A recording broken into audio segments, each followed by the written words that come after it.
Yes, finally, ito na nga yung finale sa pagpipintura ko dito sa loob ng bahay. And nakala ko talaga pintura lang pero naglipat na naman siya ng mga pwesto ng gamit.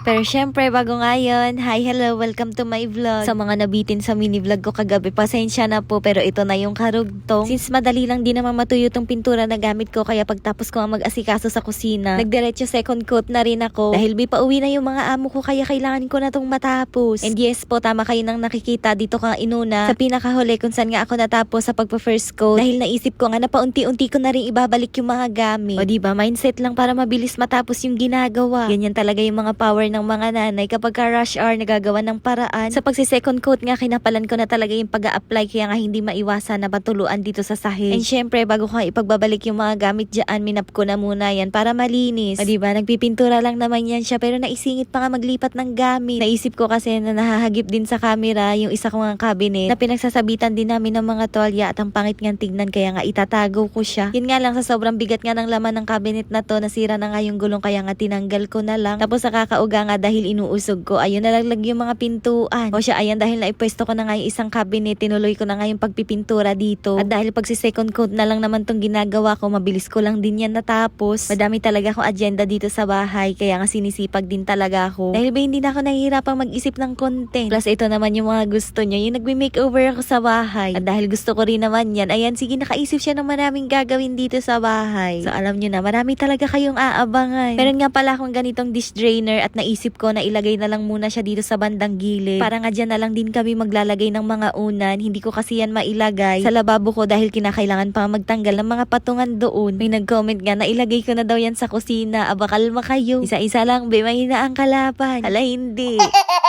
O diba, kita nyo yan, sobrang gumanda na dito dahil nagkapare-parehas na nga yung kulay ng dingding. Tapos hindi ko na nga halos makita kung hanggang saan nga lang ako nagpintura. Kaya medyo nag-adjust na lang din ako. Pag nagpapaganda ka talaga ng bahay, hindi maiwasan yung makalat. Kaya dapat pag naisip mo yung ganito, malakas yung katawan mo dahil sobrang nakakapagod. Lalo na yung ganyan, yung magbubuhat ka ng mga cabinet na grabe, ang bibigat. Ito nga yung sinasabi ko sa inyong cabinet na pinagsasabitan din namin ng mga tuwalya. And bukod pa nga ron, hindi naman siya masyadong nabubuksan. Kaya nilagay ko na lang siya dito sa bandang gilid. Bali, ang dalawa lang naman yung pinagpalit ko pero ito ang isa. Hindi ko na nga iniba ng pwesto dahil feeling ko naman dyan siya talaga bagay. O siya, tapos na ang palabas. Hala hindi.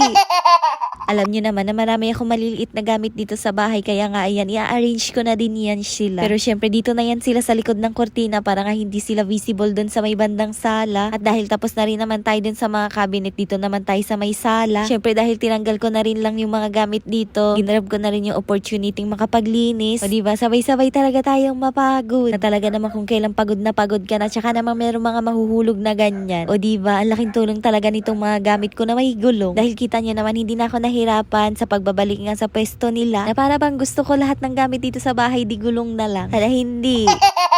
Anyways, ayan, hindi ko na nga pala natapos videohan yung paglilinis ko dyan dahil na full storage na nga yung cellphone ko. Pero ganito na nga yung final look ng bahay. Grabe, sobrang lamig na sa mata. Alam ko naman na kahit nanonood ka lang, medyo napagod ka rin kaya magpahinga na tayo, B.